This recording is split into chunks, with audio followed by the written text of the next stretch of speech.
Saludo de manera muy especial a todos los que se unen a esta jornada pedagógica del Instituto Padre José Kentenich, donde estamos hablando sobre el tema de la paternidad.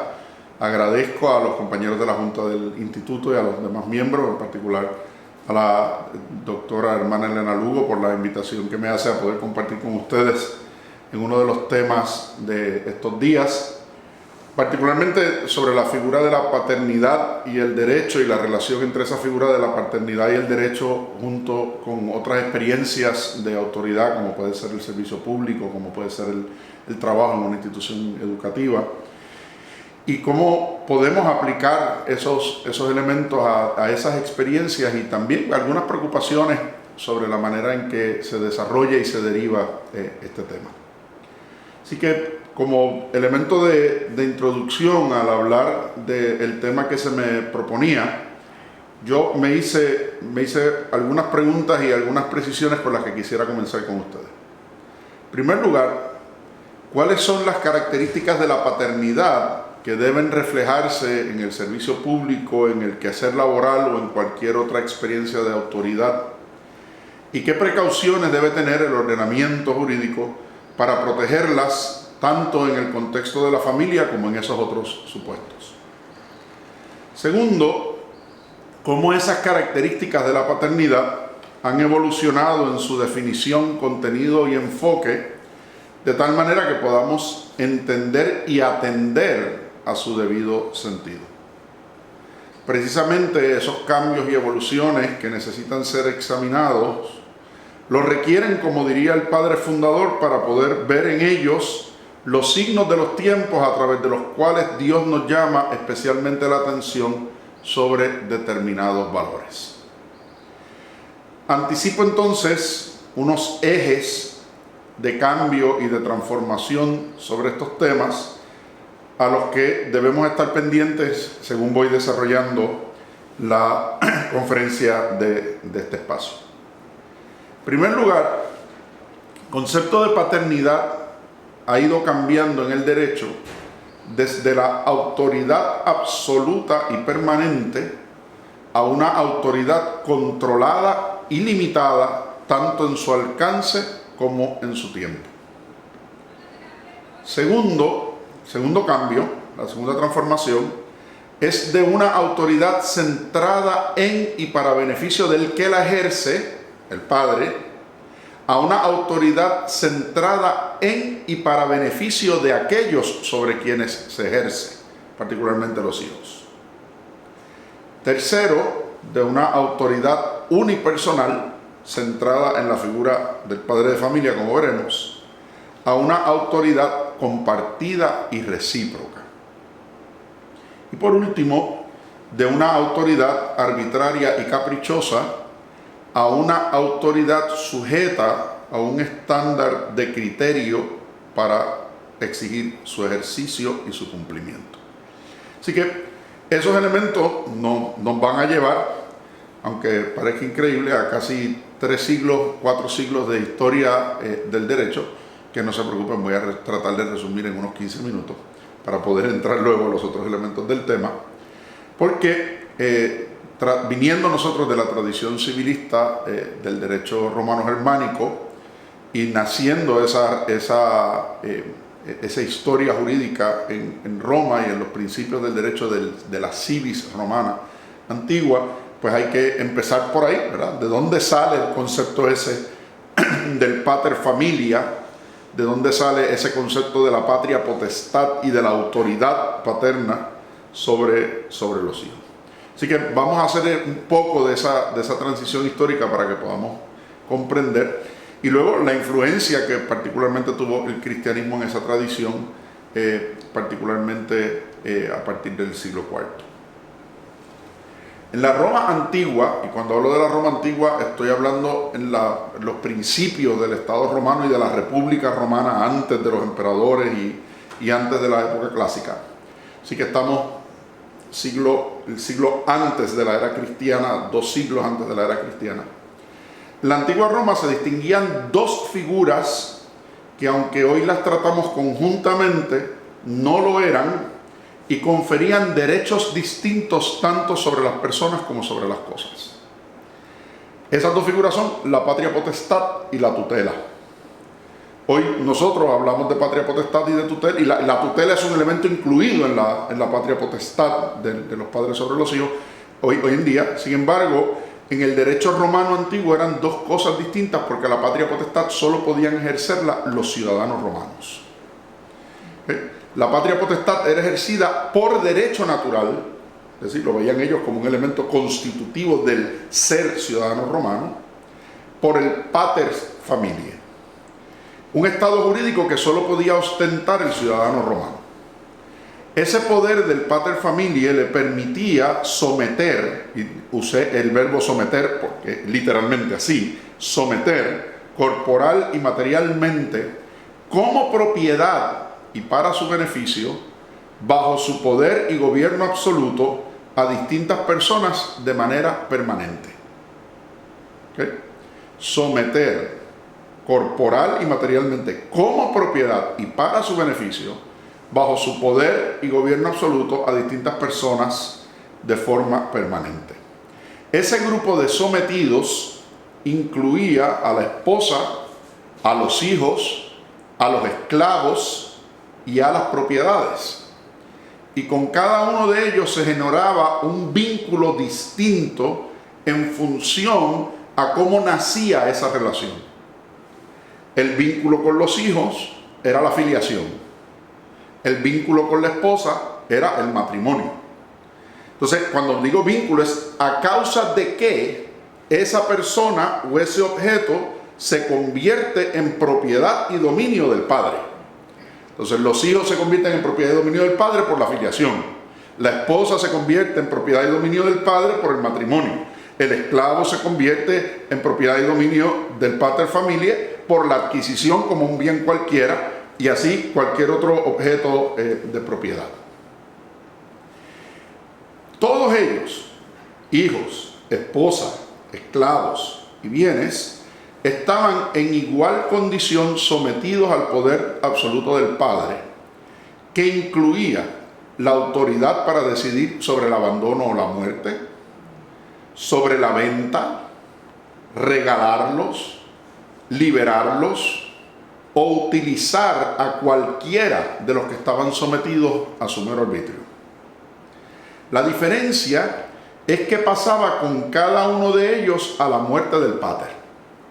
¿Qué pasa cuando ese que tiene la autoridad sobre mí deja de tenerla por la muerte? Tan es así que solo los varones, ciudadanos romanos, sin ascendentes varones vivos, podían constituirse en un nuevo pater familiae. ¿Okay? Así que solamente los hijos varones que quedaban huérfanos de padre y que ya no tenían abuelo, se convertían en el nuevo pater familiae para la rama de la familia que nacía de él como nuevo tronco.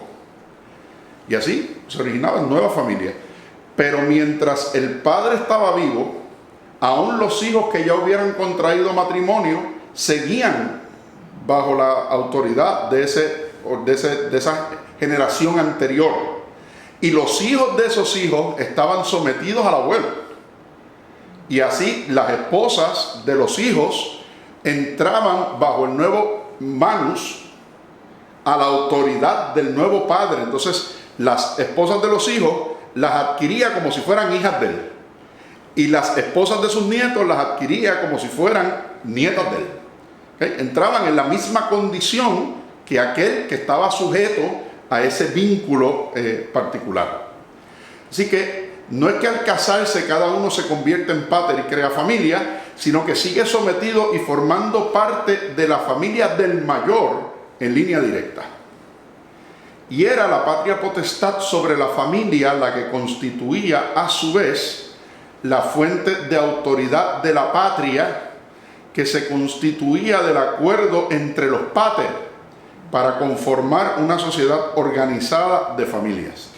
Y fíjense que es interesante porque nosotros en español utilizamos el término madre patria Sin embargo, el término madre patria es un término contradictorio en sí mismo, porque patria viene del pater, no viene del mater. ¿Ah? La patria, ¿verdad?, en ese sentido romano, esa identidad de la patria, era el conjunto de las familias bajo la cabeza de un pater. Y por eso es que nosotros también hablamos de la autoridad paterna del Estado.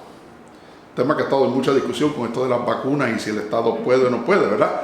El parens patriae, el poder parental de la patria, como extensión del pater familias. O sea, ese es el sentido que tiene esa expresión. Así que en esa estructura no solamente era el consenso entre los patres lo que generaba la sociedad, sino que para el interior de la familia, cada familia era un domus en sí mismo, y la autoridad del pater se extendía sobre todo lo que estaba ahí. El padre era en ese sentido legislador, juez, administrador, sacerdote y ejecutor unipersonal dentro del ámbito familiar y propietario de su conjunto inmediato. Así que, y en efecto, ejercía todas esas funciones. Las normas internas de convivencia de la familia las daba el pater. El que adjudicaba si alguien había o no cumplido con esas normas y daba una sanción y se aseguraba de que se ejecutara esa sanción era el pater. El que administraba todos los bienes y toda la propiedad era el pater. El que decidía cómo era el culto familiar, a qué dioses se iban a seguir y cómo se iba a hacer el culto de los antepasados en esa familia, era el pater.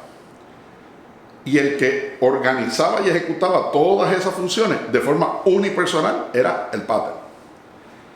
Aquellos de ustedes que hayan participado en las jornadas pedagógicas desde su inicio, quizás recordarán que en la primera jornada pedagógica yo hice referencia a una expresión histórica sobre el origen del matrimonio, de que el matrimonio, que si viene del mater munius, del interés de la madre, aparece en la sociedad romana como una contraparte al patrimonius, que es el munium, ¿no?, el patrimonio, lo que corresponde al padre, de tal manera que la madre y los hijos no quedaran desprovistos dentro de esa relación de autoridad, por el hecho de que en los hijos se continuaba luego la existencia de la ciudadanía romana y por lo tanto la constitución de la autoridad social en Roma.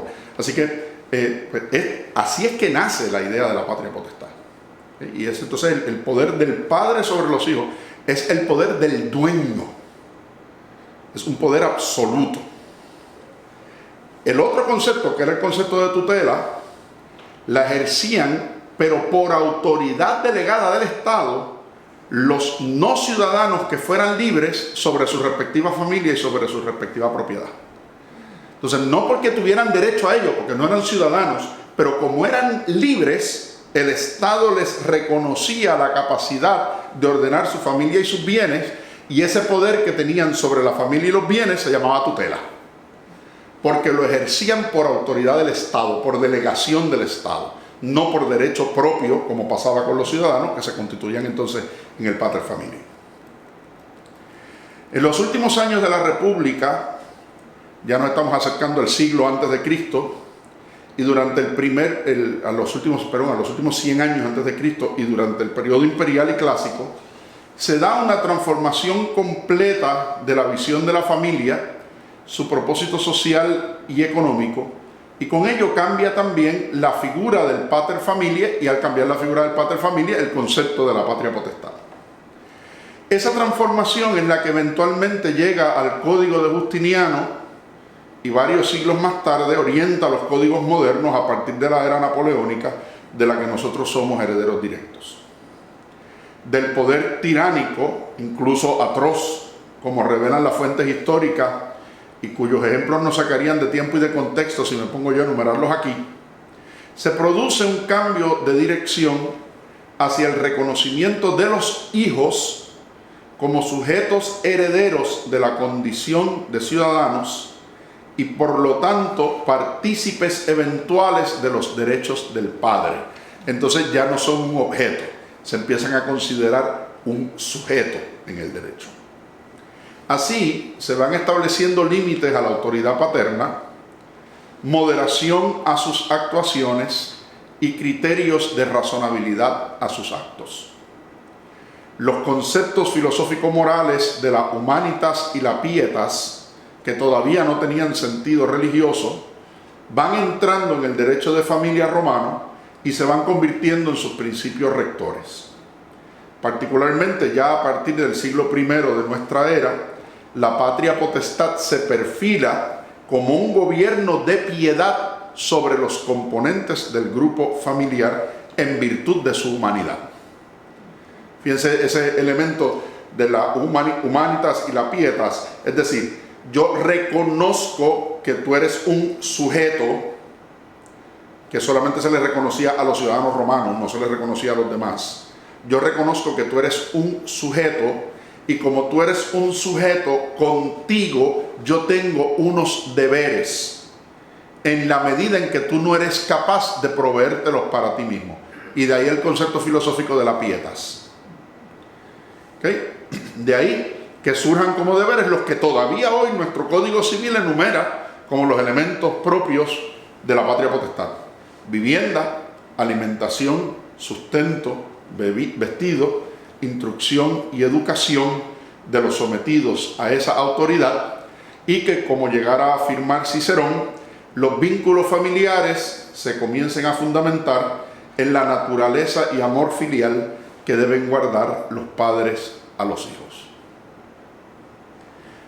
Obviamente, 2 siglos más tarde, el cristianismo entra a ser la religión propia del Estado romano, y a través de Constantino y los emperadores que le siguen y de la patrística, es decir, de los escritos y las enseñanzas de los padres de la Iglesia, los conceptos de piedad, caridad y misericordia cristianos pasan a sustituir a sus contrapartes filosóficos paganos. Y eventualmente, como sabemos, a través de San Agustín y otros padres de la Iglesia, a mezclarse los unos con los otros.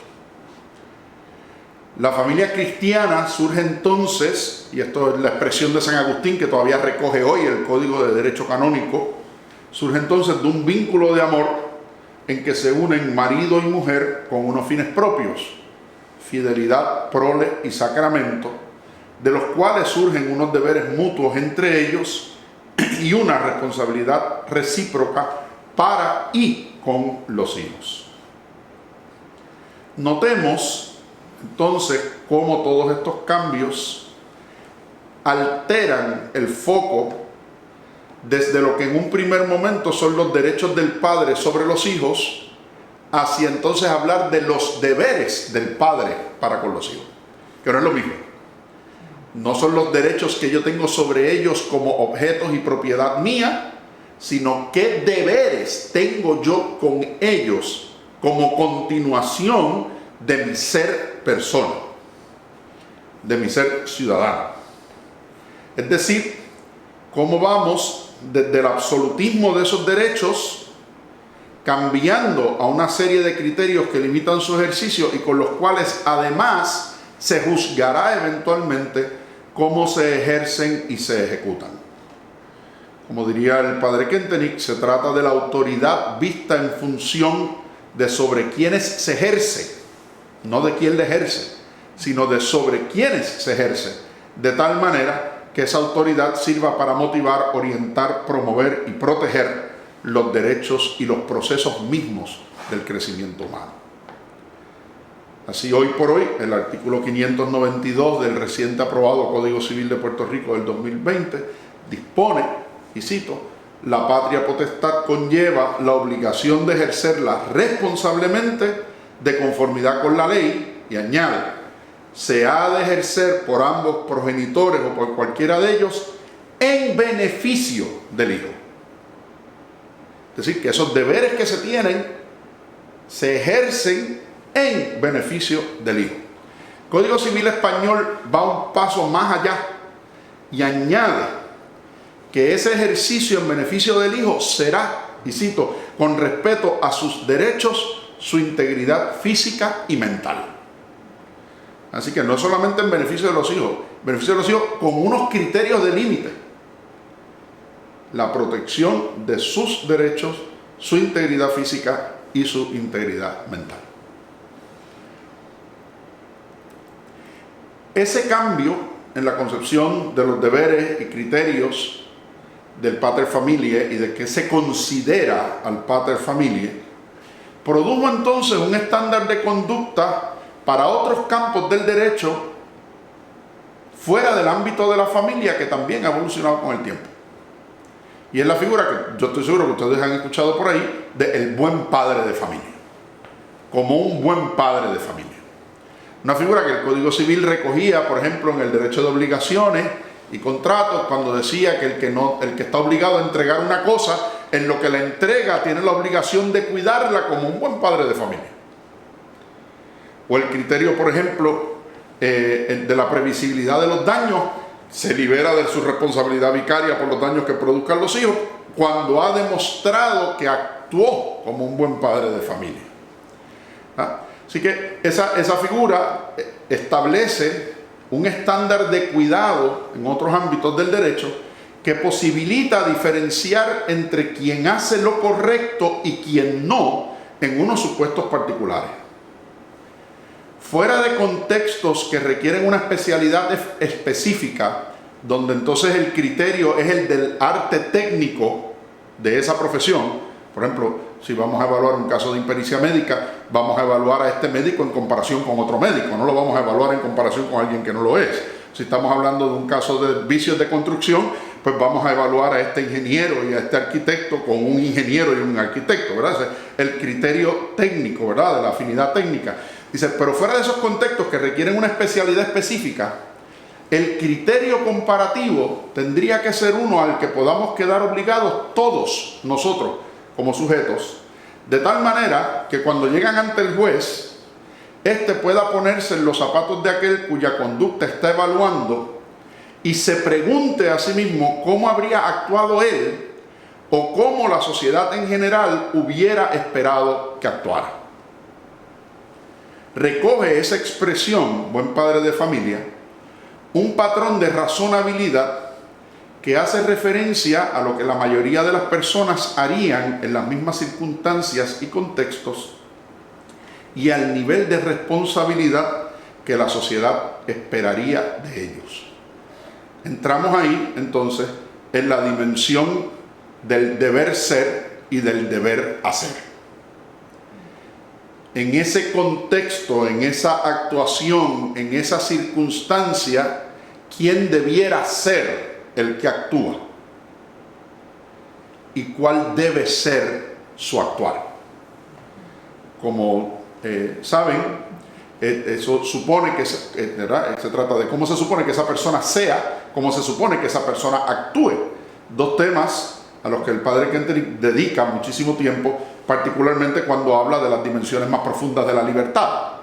¿Para qué de qué soy libre y para qué soy libre? ¿Verdad? Entonces, ¿quién soy primero? Y desde la perspectiva de quién soy, ¿qué estoy llamado a ser y hacer? ¿Verdad? Así que por eso ese padre de familia recoge esas dos dimensiones del deber ser y del deber hacer.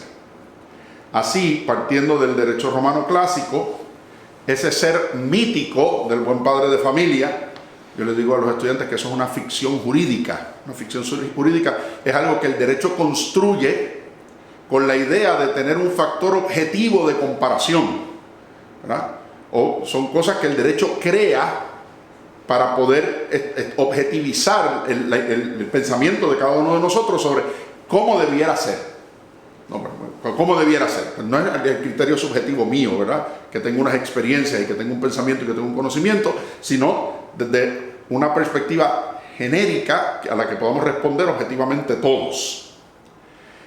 Ese ser mítico, el derecho romano, ya el derecho romano clásico, ya en nuestro tiempo, lo caracterizaba de la siguiente manera: es un ser preciso, metódico, puntual, consciente siempre de sus compromisos y obligaciones.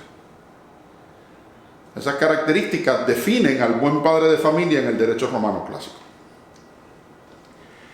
Esa expresión, buen padre de familia, ha dado paso eventualmente a otras expresiones que lo describen y que a mi juicio constituyen las características de un buen padre desde una exigencia puramente jurídica. Ya en la jornada hemos tenido oportunidad de conversar y escuchar sobre otras, ¿verdad?, la visión de la paternidad desde la teología y desde la filosofía y desde otros elementos. Pero ¿qué constituyen las características del buen padre de familia desde una exigencia puramente jurídica y que se pueden extrapolar hacia el desempeño en el servicio público, en el sector privado o en otras áreas de autoridad? Y esas expresiones que recoge el derecho en sustitución, veremos ya mismo de esa expresión buen padre de familia, se traducen a tres: diligencia, prudencia y razonabilidad. ¿Sí? Son las tres características que distinguen a ese buen padre de familia. Y voy sobre ellas. Primero, el hombre diligente.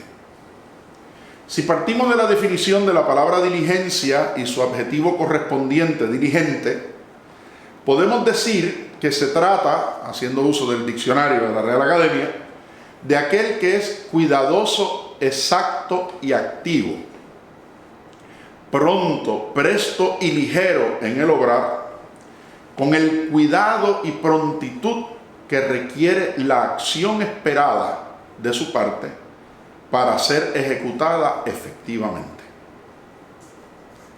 Si tomamos, por ejemplo, lo que la Ley de Corporaciones coloca bajo este precepto de la conducta de directores y oficiales corporativos, diríamos que además es diligente aquel que actúa con atención y cuidado de forma responsable y competente. Es decir, que tanto el padre como el servidor público o todo aquel que está en una posición de autoridad está llamado a ser consciente de sus responsabilidades y deberes en función de aquellos sobre quienes tiene que ejercerlas o a quienes tiene obligación de responder, y ejecutar esas obligaciones y deberes con el debido cuidado y exactitud, con prontitud, pero de forma efectiva, de forma responsable y competente. Ese es el buen padre de familia desde su perspectiva diligente. Si nos movemos al segundo criterio, el de la prudencia, nuestro Tribunal Supremo ha definido esa palabra usando las siguientes expresiones que, si uno las compara con el diccionario de la Real Academia, sabe de dónde las sacó el tribunal. Define prudencia con las siguientes palabras: templanza, cautela, moderación, sensatez, buen juicio, discernimiento, cordura. Virtud que consiste en saber distinguir lo que es bueno o malo para seguirlo o huir de ello según corresponda. Es lo opuesto a la negligencia. Por supuesto, la RAE señala que es prudente el que tiene y actúa con prudencia. Así que dice, piense que el que tiene y actúa con prudencia, no basta decir, yo soy prudente. La pregunta es si actúas prudentemente, ¿verdad? Y de ahí que, aunque parezca circular, cuando uno busca la definición de imprudente, dice el que no actúa con prudencia. Y cuando busca la definición de negligente, te dice el que no actúa con diligencia.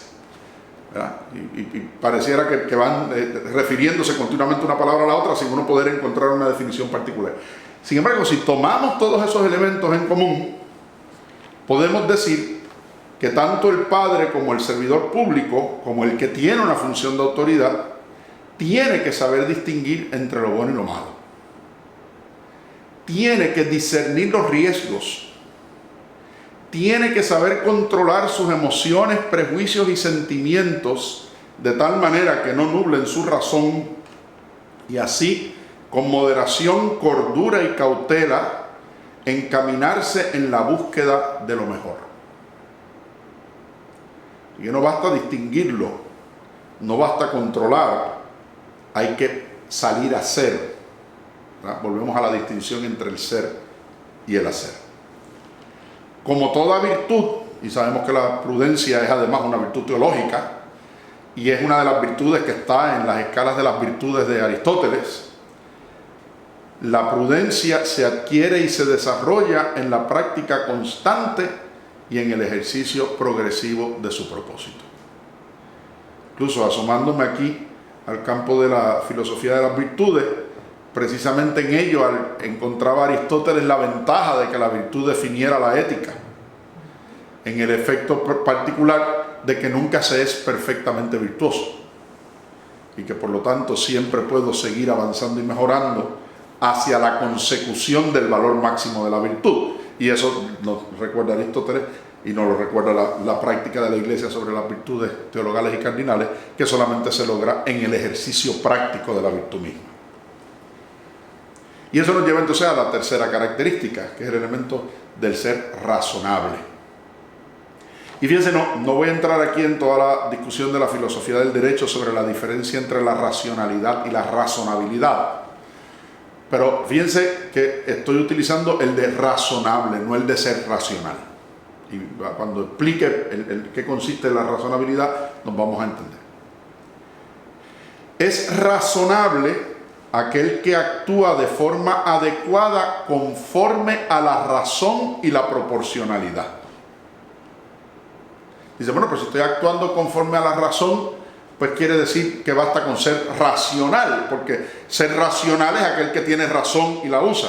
Dice, sí, lo que pasa es que al entrar elemento de la razón y la proporcionalidad, la razonabilidad incluye la capacidad de poder explicar y justificar los actos propios desde una fundamentación adecuada, así como aceptar las consecuencias de los actos y de las decisiones.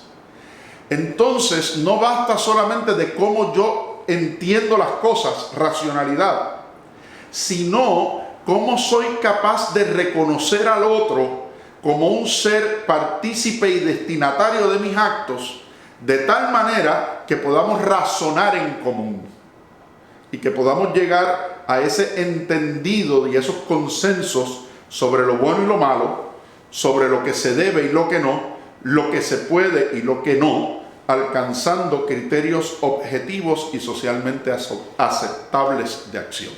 Así que pudiéramos decir, a fines de simplificar lo que estoy explicando, que la razonabilidad es la racionalidad solidarizada. Es decir, extraer nuestros criterios particulares de aplicación de la razón, poderlos consensuar comunitariamente y llegar a unos acuerdos de qué es socialmente aceptable y qué no. Y ahí es donde radica entonces lo razonable, no lo racional. Lo razonable. En esto es esencial la sabiduría e inteligencia práctica, que se distingue de la cognitiva, porque no se trata solo del conocimiento, sino de saber aplicar ese conocimiento de forma efectiva a las circunstancias prácticas de la vida. En ese ejercicio se unen lo que la prudencia dicta hacer con lo que hay que hacer de tal manera que pueda lograrse en un parámetro socialmente aceptable. Así que fíjense cómo una característica nos lleva a la otra. El diligente sabe qué tiene que hacer. El prudente sabe de eso que tiene que hacer, que lo lleva a lo mejor. Y la razonabilidad entonces entra sobre esos dos para decir, esto que tienes que hacer y tienes que hacerlo para lo mejor, lo tienes que hacer dentro de estos parámetros de conducta socialmente aceptados. El padre y el servidor público y el que ostenta una función de autoridad está llamado, por tanto, desde la razonabilidad, a dar razón de sus acciones y decisiones, a responder y a poder justificarse contra el criterio de las expectativas sociales sobre su responsabilidad y sus deberes. Entra, sin embargo, una cuarta característica que no la traigo necesariamente del derecho, sino de una aplicación práctica del padre fundador sobre estos elementos. Y es la transparencia. Y no me refiero aquí en transparencia a lo que tanto se habla hoy en los procesos de rendición de cuentas o de apertura a la investigación y a la auditoría externa, sino a la transparencia personal de quién soy realmente y a quién estoy llamado a transparentar como padre o como figura de autoridad. Y en eso, Padre Fundador siempre recordaba, particularmente en esa nueva imagen de padre que nos deja después del exilio, que un padre siempre debe entenderse y estar consciente de que asimismo a quien transparenta es a Dios como Padre amoroso de la humanidad. Y que por lo tanto no se trata solamente de ser diligente, prudente y razonable, sino de hacerlo con la conciencia de que en esas tres características y actitudes tengo también que transparentar a Dios mismo como Padre amoroso de la humanidad. ¿Cuáles son los problemas y las tensiones y los peligros frente a esto? Bueno, hay cosas que son muy buenas, pero a veces tienen resultados inesperados. Todo el avance extraordinario, necesario y más que defendible de los derechos de la mujer, particularmente de los últimos 50 años, y del uso del lenguaje inclusivo, y no estoy hablando aquí del lenguaje inclusivo del todes y de todas esas invenciones modernas, no, sino del lenguaje inclusivo que se refiera a la equidad entre el hombre y la mujer, en la verdadera equidad entre el hombre y la mujer, ha llevado a sustituir expresiones que en cierta medida recogen mejor lo que se quiere decir, pero desencarnan lo que traían históricamente con ella. Y me explico. En casi todos los lugares donde se utilizaba la figura del buen padre de familia como criterio de conducta aceptable, hoy hablamos de la persona prudente y razonable. Entonces, dejan de ser características del padre para ser características de todos. Y no es que todos no estemos llamados a ser diligentes, prudentes y razonables. Es que por el hecho de que todos estemos llamados a hacerlo, no quiere decir que el padre no tenga que serlo de forma particular. Entonces, los significados que derivaron de la paternidad ya no son de la paternidad. Ya no corresponden a la paternidad.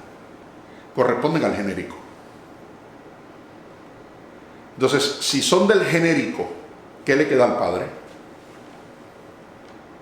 ¿Qué distingue al padre del que no lo es? ¿Y qué distingue al buen padre del que no lo es? Entonces, ¿qué nuevos contenidos le vamos a dar al padre? Y eso, todo el tema de la filosofía del lenguaje y de los efectos del lenguaje, ¿verdad? Que no es neutral en sí mismo. Entonces, si ya estos no son los criterios que definen al padre, porque son los criterios que definen a cualquier persona, ¿qué define al padre?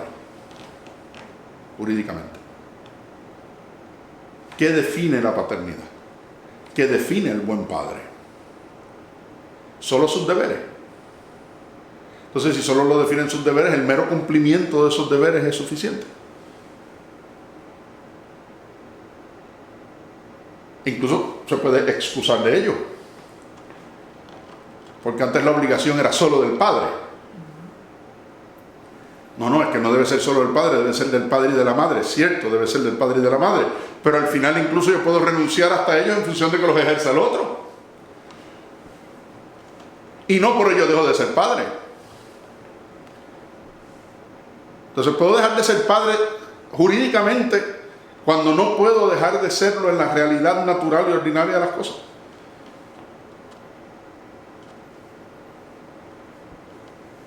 Otra área de tensión y peligro. Hemos generado una dicotomía funcional intrafamiliar entre los conceptos autoridad, manutención por un lado y cuidado y cariño por el otro. distribuyéndolos entre el padre y la madre en esa ruptura. Papá es responsable de la autoridad y la manutención, mamá es responsable del cuidado y el cariño de los hijos. Esa ruptura funcional, que alguien dirá, pero eso era principalmente más en la visión previa que en la visión actual, porque tú sabes, ahora todas las funciones se comparten, mamá también trabaja. Sí, mamá también trabaja y mamá también aporta a la manutención. Sin embargo, en la práctica funcional de la interioridad familiar, sigue habiendo esa dicotomía: papá es la autoridad y el sustento, mamá es la cuidadora y el cariño. Entonces provoca que se desencarnen las primeras y en ocasiones se carguen de sentimentalismo las segundas, llegando incluso a temas de dependencia psicológica, no solamente de los hijos con los padres, en ocasiones también de los padres con los hijos. Esto se trae al plano de la relación familiar interna y se materializa de forma más patente en los casos de separación y divorcio, particularmente cuando se observan preferencias de custodia que consagran esa separación, es decir, mamá se queda con los nenes y es la que tiene la custodia de los hijos, la responsabilidad de papá es solamente aportar a las obligaciones alimentarias, o cuando incluso se desincentiva la relación paterno-filial, como pasa sin quererlo en la disposición del artículo 1540 del nuevo Código Civil, equivalente al antiguo artículo 1803, en una malísima, a mi juicio, interpretación que hizo el Tribunal Supremo desde el año 2002 en el caso de Ana Teresa López versus Leonor Porrata-Doria. Y me explico. El artículo 1803 y ahora el 1540, que es el que establece la responsabilidad vicaria de los daños causados por los hijos menores de edad que todavía están bajo la custodia de los padres, establece que el padre que responde es el que tiene la custodia inmediata del hijo. Es decir, que ata a la responsabilidad no a la patria potestad, sino a la tutela. Entonces, cuando para el año en que este caso se resuelve, que no estaba la ley de custodia compartida, que se recoge ahora en el Código Nuevo, y que en la mayoría de los casos la dicotomía era mamá se queda con la custodia de los hijos, papá es el que aporta la pensión y tiene derechos de visitación particulares, el caso resuelve que el papá que mantiene la custodia es el que responde por los daños que causan los hijos, a menos que en el momento de causar el daño esté en la custodia del otro. Entonces, ¿cómo yo reduzco mi responsabilidad personal? Pues no relacionándome con mis hijos. Porque si cuando están conmigo yo respondo por sus daños, pero cuando no están conmigo solamente responde la otra parte y yo no tengo que asumir responsabilidad, pues yo sigo acá haciendo lo mínimo, lo que me toca, y a ustedes allá. Y yo estudiaba Derecho cuando el caso de Porrata-Doria se resolvió. Trabajaba con un profesor de la Escuela de Derecho que le tocó escribir un comentario sobre ese caso ese año para la revista jurídica y planteaba los siguientes dilemas. ¿Y si el hijo no vive con ninguno de los dos pero todavía es menor de edad? Caso muy común en Puerto Rico con los que se hospedan para estudiar. Aunque la custodia jurídicamente la tiene uno, no está bajo su tutela inmediata porque está hospedado en Mayagüez o en Río Piedras o en Ponce. Entonces, ¿quién responde si no está con ninguno de los dos efectivamente? O cuando va en tránsito de la casa de uno al otro, tienen licencia de los 16 y ya papá y mamá no los buscan, sino que ellos van a casa del papá y de casa del papá a casa de la mamá. Ok, cuando va de camino a casa del papá tiene un accidente, ¿quién responde? ¿La mamá de dónde salió o el papá hacia dónde se dirige?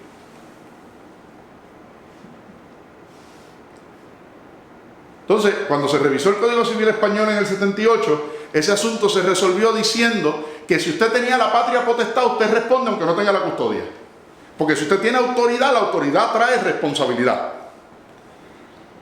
Y algunos de nosotros pensamos que cuando se revisara el Código Civil de Puerto Rico, eso se iba a revisar para evitar las consecuencias del caso de Porrata-Doria. Lamentablemente no fue así. Así que el Código Nuevo, en el artículo 1540, sigue disponiendo lo que disponía en 1803 y sigue siendo prevaleciente la interpretación del Tribunal Supremo en el caso de Ana Teresa López versus Porratadoria 2002 TCPR 39. ¿Bien? Así que, como esas dicotomías sobre deberes, responsabilidades, derechos, obligaciones, se sostienen. ¿Y qué hacemos hacia el interior de nuestras propias familias para que esas dicotomías se superen? De tal manera que según la mujer como madre y en su naturaleza también trabaja y aporta y participa de mayor manera en lo que antes era la única responsabilidad del padre, implica recíprocamente que el padre asume mayores obligaciones en el ámbito del cuidado y el cariño de los hijos y la atención de sus otras necesidades. Y un tercer área de tensión y peligro, en la que aquí me anticipo a decirles que lanzo la bomba y me retiro, es que en el derecho y en la concepción social de la familia y la paternidad, tenemos que dar un paso más hacia la reciprocidad entre el hombre y la mujer. Y que la definición de paternidad y maternidad adecuadamente atendidas solo pueden entenderse y definirse desde la reciprocidad de roles entre la imagen del padre y la imagen de la madre. Pero ahí viene el nuevo caballo de Troya de la ideología de género, que desvincula la maternidad y la paternidad del hecho de ser hombre y ser mujer. ¿Cómo puede haber hijos con dos padres? ¿Cómo puede haber hijos con dos madres? ¿Cómo se puede desvincular la maternidad del hecho de ser mujer y la paternidad del hecho de ser hombre, cuando solamente una de ellas es biológicamente posible? Solo el hombre puede ser padre, solo la mujer puede ser madre. Y no es un hecho de construcción social de roles, es un hecho del ser. Es un hecho del ser. Y eso no atenta contra la equidad. Y no atenta contra la equidad porque una de las cosas que yo trato de explicarle a mis estudiantes desde el primer día en el curso de Introducción al Derecho es que la equidad no tiene como punto, la verdadera equidad no tiene como punto de partida la igualdad. Porque la igualdad produce injusticia. La equidad y la justicia solamente son posibles desde el reconocimiento adecuado de las diferencias. Porque lo que nos hace distintos es lo que requiere que yo te trate a ti de forma diferente a lo que espero para mí. Y en la medida en que nos igualamos, perdemos de perspectiva las diferencias que requieren un trato distinto. Y lo ilustro con el mismo ejemplo que le doy a mis estudiantes. Yo no tengo, ni puedo pretender tener licencia de lactancia. Entonces, ¿qué hay que hacer? Quitársela a las mujeres porque tienen que ser iguales que los hombres. Entonces, si yo no la puedo tener, ella no la puede tener. Porque el absurdo sería decir que como ella la puede tener, yo la tengo que tener también. ¿Tenerla para qué? Entonces, ¿por qué ella la puede tener y yo no, sin que eso implique un trato discriminatorio de la ley? Porque somos naturalmente distintos y la naturaleza la habilitó a ella con unas capacidades que yo no tengo, y el reconocimiento de esa capacidad diferente requiere un trato diferente. Ahora, distinto es la licencia de maternidad y paternidad, que debiera ser igual. ¿Por qué mamá se puede quedar todo ese tiempo adaptándose a tener un hijo nuevo y papá está forzado a regresar a trabajar? Entonces lo que hacemos es mantener la dicotomía de autoridad-manutención versus cuidado-cariño. Mamá se queda en casa porque es la que tiene que aprender a cuidar y a darle cariño al nene. Papá que se regrese a trabajar porque su función es la de mantenerlo. No, pero si el hijo es de los dos y los cuidados los tienen que poder aprender a dar y hacer los dos. Entonces ahí el criterio es uno. Hay un hijo nuevo. Y ese es el criterio que amerita atención. Y si es un hijo nuevo de los dos, ¿cuál es el trato que deben tener los dos? El mismo. Ahora, en el otro criterio es que ese hijo necesita alimentación y que en esa primera etapa de alimentación la lactancia es la opción natural. Pues ¿quién debe tener derecho a la licencia de lactancia y a tiempo en el lugar de trabajo para poderse extraer la leche materna o alimentar a su bebé? Pues la única que tiene la capacidad de hacerlo. Volvemos a aquello que planteaba Rawls, de iguales iguales, distintos distintos. ¿En qué son iguales? Depende del trato que les voy a dar. Lo que provoca el trato es lo que me dice si son iguales o son distintos. Lo que provoca el trato es que acaba de nacer un niño. Y en eso papá y mamá son tan papá y tan mamá de ese niño, uno como el otro. Pues ¿cuál debe ser el trato? El mismo.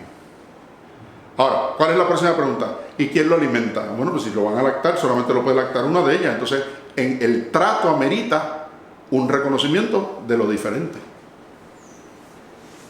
Entonces, una verdadera teoría del género y de equidad de género es una teoría que parta del reconocimiento adecuado de las distinciones y diferencias naturales entre el hombre y la mujer y cómo esas distinciones se protegen y se sostienen para la construcción adecuada de la sociedad humana, empezando por la paternidad y la maternidad.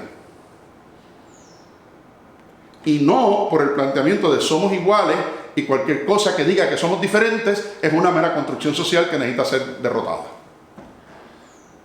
Porque entonces no vamos a poder hablar en algún momento ni de figura de padre, ni de figura de madre, ni de lo femenino, ni de lo masculino.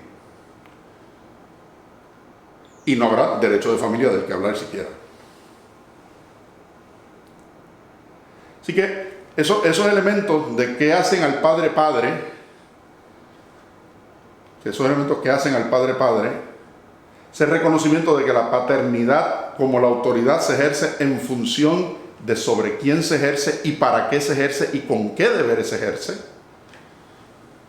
y de que en su práctica ameritan esos elementos constitutivos de diligencia, de prudencia y de razonabilidad, desde la transparencia de la naturaleza de Dios mismo como Padre. Pues es lo que el derecho está llamado a reconocer. El derecho no puede reconocer lo que no existe. El derecho está llamado a reconocer lo que es en su esencia, porque esa es la verdadera justicia. Y esa es la verdadera equidad.